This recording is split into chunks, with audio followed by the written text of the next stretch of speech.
Bonjour à tous et bienvenue sur les ondes de Good Morning Toulouse. Aujourd'hui, nous nous retrouvons pour une nouvelle émission de Odyssée.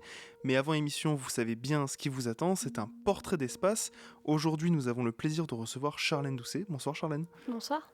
Alors Charlène, je vais te laisser te présenter. Est-ce que tu peux nous dire un petit peu ce que tu fais dans la vie ? Ouais, alors je m'appelle Charlène Doucet, j'ai 31 ans et je suis chef de projet des contributions françaises à la mission de JUICE au CNES. Et alors du coup, en quoi il consiste un petit peu ton travail, une journée un peu type ? Ce serait quoi ?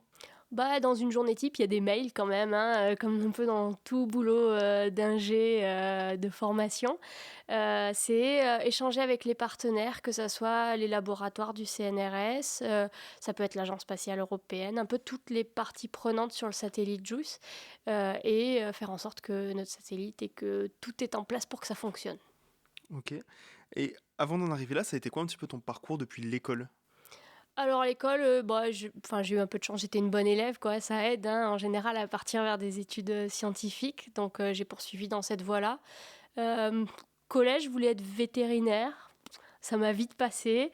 Et après au lycée, c'était prof de maths. J'ai fini mon lycée en voulant être prof de maths, et j'étais bonne élève, donc ma prof de maths m'a dit va pas à la fac, va d'abord en prépa et après tu retourneras à la fac, ça t'aidera un peu après.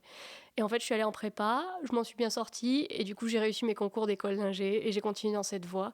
Et je suis partie dans la voie de l'électronique. Donc en fait, je suis rentrée, j'ai fait même moi d'études à l'ESA, à l'Agence spatiale européenne. J'étais en stage là-bas dans le domaine des composants électroniques. Puis j'ai eu un premier boulot au CNRS sur des composants de deux instruments martiens, Supercam et Wisdom qui est sur la mission ExoMars. Et après, je suis rentrée au CNES en ingénieur composant. Je fais ça quelques années, je fais une petite expérience à Kourou. Et puis après, je fais un premier changement de métier où je suis allée faire de l'exploitation des rovers martiens. Donc au FIMOC, au CNES, on programme les instruments ChemCam et SuperCam à la tête des rovers martiens. Donc j'ai fait ça quelques nuits, parce que c'est de nuit pour travailler avec le JPL qui est à Los Angeles. Et j'ai basculé sur JUICE en mai 2023. En fait, le lancement a eu lieu en avril. Et quand il y a le lancement, il y a changement de chef de projet. Et c'est à ce moment-là que je suis arrivée pour reprendre la partie exploitation. Et du coup, tu l'as dit, t'es passé un petit peu alors, dans ton enfance par une volonté d'être prof, d'être veto, d'être côté technique. Qu'est-ce qui t'a amené à travailler dans le spatial ? Est-ce qu'aujourd'hui c'est une passion ? Et si oui, est-ce qu'il y a eu un élément déclencheur ? Alors, même si j'ai voulu être veto ou prof après, je pense que j'ai toujours été un peu intéressée par le spatial. J'ai la chance d'avoir des grands-parents qui sont originaires, moi, des Cévennes. Et dans les Cévennes, ça fait partie de ces endroits qu'à un moment, ils parlaient même de le classer au patrimoine mondial de l'UNESCO pour l'observation des étoiles et de la Voie lactée. Et j'avoue que petite, j'ai vu la Voie lactée dans le ciel et je pense que ça aide aussi. Et après, quand je suis partie dans ma voie ingénierie, pour le coup, j'ai pris cette direction du spatial assez vite. Mon boulot étudiant, quand j'étais à l'ENSET, en école d'ingénieur, là, à Toulouse, c'était d'être guide à la Cité de l'Espace. Donc, j'ai fait ça pendant 1 an et demi. Je faisais des visites guidées, des animations à la Cité. Donc déjà, ça donne une première voie. Et après, j'ai construit ça aussi dans mes stages. Et le but, c'était vraiment de faire ça. C'est pour ça que je me suis décidée aussi d'aller au CNRS, puis au CNES. C'était la voie que je voulais suivre après. Génial. Et alors, du coup, tu l'as dit, t'es arrivé assez récemment sur la mission de JUICE. Comment tu vois la suite pour toi d'ici 5 à 10 ans, en voyant très large, dans le projet ou pas ?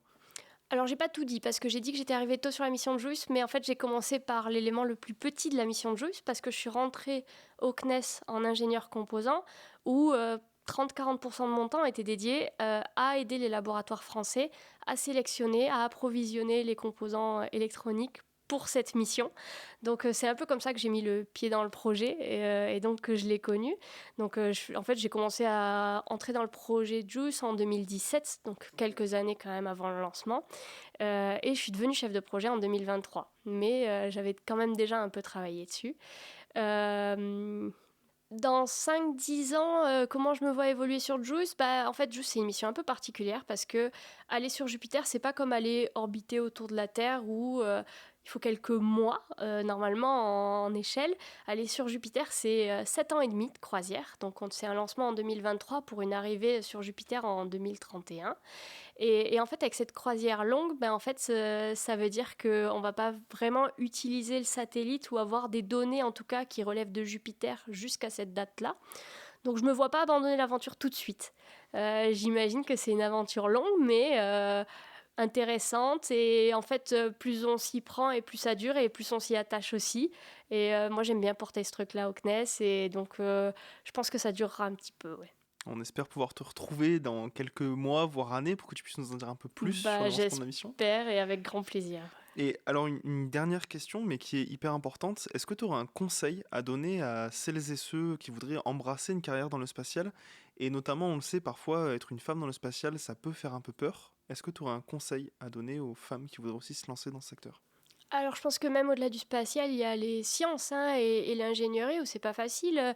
Moi, dans ma promo d'école d'ingé, on était 9 filles sur 90 élèves. Donc, effectivement, on le voit dans les proportions déjà en formation que c'est difficile.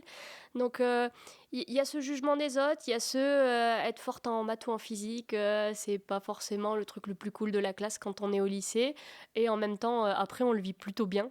Donc, faut s'en affranchir aussi de ce qu'on pense de nous au lycée et savoir aller dans ce qui nous passionne. Moi, c'est ce que je transmets aussi souvent comme message quand je rencontre des élèves, c'est faire un truc qui nous plaît tous les jours, c'est quand même beaucoup plus sympa que quelque chose qu'on nous oblige à faire.